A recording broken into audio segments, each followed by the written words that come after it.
Audiolivro O Grande Conflito, uma saga milenar e seu final surpreendente, de Ellen G. White. Capítulo 13. Norte da Europa. Na Holanda, a tirania de Roma resultou em protesto muito cedo. Vários séculos antes de Lutero, dois bispos denunciaram destemidamente o Papa após serem mandados como enviados a Roma. Lá descobriram o verdadeiro caráter da Santa Sé. Você se coloca no templo de Deus. Em vez de pastor, se tornou um lobo para as ovelhas.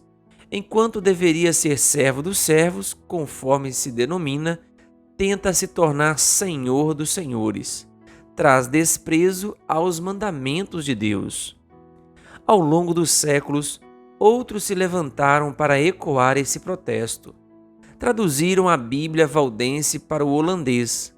Declararam que havia nela grande benefício. Nada de piadas, fábulas, falas insignificantes, nem mentiras, mas somente as palavras da verdade. Foi isso que os amigos da antiga fé escreveram no século XII. As perseguições de Roma começaram, mas o número de fiéis continuou a se multiplicar, declarando que a Bíblia é a única autoridade infalível em questões religiosas e que ninguém deveria ser forçado a crer, mas ser ganho por meio da pregação. Os ensinos de Lutero encontraram homens fiéis e fervorosos na Holanda para pregar o Evangelho. Menos Simons, que recebeu educação católica romana e foi ordenado padre, era completamente ignorante em relação à Bíblia e se recusava a lê-la por temer se tratar de heresia. Tentou silenciar a voz de sua consciência por meio de uma vida pecaminosa, mas não conseguiu. Depois de um tempo, foi atraído ao estudo do Novo Testamento. Leu também os escritos de Lutero, e esse estudo o levou a aceitar a fé reformada. Pouco depois, viu um homem ser condenado à morte por ter sido rebatizado. Isso o levou a estudar o tema do batismo infantil na Bíblia. Viu que o arrependimento e a fé são condições necessárias para o batismo. Meno deixou a Igreja Católica e dedicou a vida ao ensino das verdades que havia aceitado. Tanto na Alemanha quanto na Holanda, surgiu um grupo de fanáticos que transgredia a ordem pública, a decência e tendia a se revoltar contra o governo. Meno se opôs aos falsos ensinos e planos bárbaros dos fanáticos. Por 25 anos, viajou pela Holanda e pelo norte da Alemanha, exercendo ampla influência e demonstrando com a própria vida os princípios que ensinava. Era um homem íntegro, humilde e manso, sincero e fervoroso. Muitas pessoas se converteram por intermédio de sua obra. Na Alemanha, o imperador Carlos V havia proibido a reforma, mas os príncipes restringiram a tirania do monarca. Na Holanda, o poder dele era maior, e decretos de perseguição rapidamente sucederam um ao outro. Ler a Bíblia, ouvi-la ou pregá-la, orar a Deus em segredo, não se prostrar diante de uma imagem, cantar um salmo, todas essas coisas eram passíveis de pena de morte. Milhares foram executados durante o reinado de Carlos e Filipe II. Em certa ocasião, uma família inteira foi levada diante dos inquisitores, acusada de não ir à missa e adorar a Deus em casa. O filho mais novo respondeu: "Nós nos ajoelhamos e pedimos a Deus que ilumine nossa mente e perdoe nossos pecados. Oramos por nosso rei, para que seu governo seja próspero e sua vida seja feliz. Pedimos por nossos oficiais, para que Deus os preserve." O pai e um dos filhos foram condenados à fogueira. Além dos homens, mulheres e meninas também demonstravam coragem inabalável. Havia esposas que permaneciam ao lado do marido na estaca. Enquanto ele suportava o fogo, elas sussurravam palavras de consolo ou cantavam salmos para animá-los. Moças condenadas a ser enterradas vivas, se deitavam na sepultura como se estivessem indo para o quarto dormir à noite.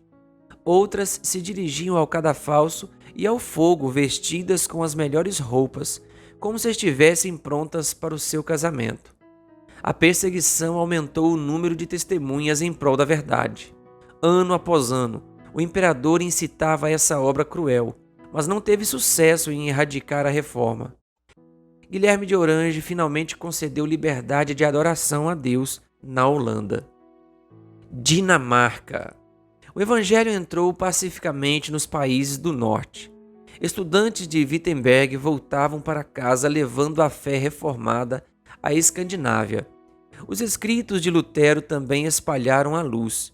O ousado povo do norte se afastou das corrupções de Roma para receber de bom grado as verdades cheias de vida da Bíblia. Mesmo quando criança, Tausen, o reformador da Dinamarca, demonstrou que tinha uma mente brilhante e entrou para um monastério. Ao examiná-lo, viram que ele tinha talento promissor para ser muito útil à igreja.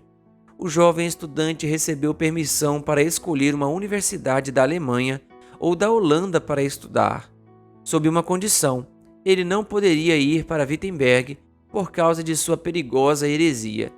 Foi isso que os frades decretaram. Tausen se dirigiu para a Colônia, um dos redutos do catolicismo. Logo se incomodou com os ensinos místicos transmitidos ali.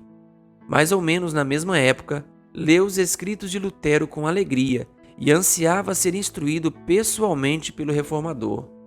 Caso fizesse, porém, correria o risco de perder o apoio de seu superior. Logo tomou sua decisão e não demorou muito para se tornar aluno em Wittenberg. Quando Tausen voltou para a Dinamarca, não revelou seu segredo, mas tentou conduzir seus amigos a uma fé mais pura. Ele abriu a Bíblia e pregou Cristo para eles, mostrando que Jesus é a única esperança de salvação para o pecador. Seu supervisor no monastério, que tinha grandes esperanças de que ele se tornasse um defensor de Roma, ficou muito irado. Retirou Tausen imediatamente do monastério e o mudou para outro, confinando-o à sua cela. Por entre as grades, Tausen partilhava o conhecimento da verdade com seus companheiros. Se aqueles padres dinamarqueses fossem familiarizados com o plano da igreja para lidar com as heresias, nunca mais se ouviria falar de Tausen novamente. Entretanto, em vez de confiná-lo a uma masmorra subterrânea, eles o expulsaram do monastério. Um decreto real recém-proclamado oferecia proteção a quem ensinava a nova doutrina. Tausen encontrou igrejas abertas para ele, e o povo se aglomerava para ouvir. O Novo Testamento em dinamarquês circulava amplamente. Os esforços para extinguir a obra acabaram resultando em sua ampliação. Em pouco tempo, a Dinamarca declarou que havia aceitado a fé reformada. Suécia. Também na Suécia, 2 jovens de Wittenberg levaram a água da vida aos conterrâneos. 2 líderes da reforma sueca, Olavo e Lourenço Petri, foram alunos de Lutero e Melanchthon. Assim como o grande reformador, Olavo cativava o povo com sua eloquência. Já Lourenço, como Melanchthon, era reflexivo e calmo. Ambos demonstravam coragem inabalável. Os sacerdotes católicos incitaram o povo ignorante e supersticioso. Várias vezes, Olavo Petri mal escapou com vida. No entanto, esses reformadores contavam com a proteção do rei, que estava comprometido com o movimento de reforma e recebeu de bom grado esses talentosos auxiliadores na batalha contra Roma. Na presença do rei e dos homens mais importantes da Suécia, Olavo Petri defendeu a fé reformada com grande habilidade. Declarou que os cristãos só deveriam aceitar os ensinos dos pais da igreja quando estes estivessem de acordo com as Escrituras e que a Bíblia apresenta as doutrinas essenciais da fé de maneira clara, a fim de que todos sejam capazes de compreendê-la. Esses acontecimentos nos mostram o tipo de homens que formavam o exército dos reformadores. Não eram indivíduos iletrados, barulhentos, de mentalidade fechada e que gostavam de discutir. Longe disso, eram homens que haviam estudado a palavra de Deus e sabiam usar muito bem as armas que o arsenal divino lhes providenciara. Eram eruditos e teólogos, homens que dominavam completamente todo o sistema da verdade evangélica, capazes de conquistar uma vitória fácil sobre os falsos argumentos das escolas e autoridades de Roma. O rei da Suécia aceitou a fé protestante e a Assembleia Nacional votou em seu favor. A pedido do rei, os dois irmãos, Olavo e Lourenço Petri, começaram a tarefa de traduzir a Bíblia inteira. A Assembleia ordenou que, em todo o reino, os ministros deveriam explicar as Escrituras e as crianças deveriam aprender a ler a Bíblia nas escolas. Liberta da opressão de Roma, a nação alcançou força e grandeza que nunca havia tido. Um século depois, essa nação, antes tão frágil, livrou a Alemanha durante o terrível conflito da Guerra dos 30 Anos. Foi o único país da Europa que ousou estender a mão em auxílio. Todo o norte da Europa parecia prestes a se submeter novamente à tirania de Roma. Todavia, o exército sueco permitiu que a Alemanha conquistasse tolerância aos protestantes e restaurasse a liberdade de consciência nos países que haviam aceitado a reforma. Que Deus lhe abençoe. Se inscreva no canal O Bom da Bíblia no YouTube e ative o sininho das notificações.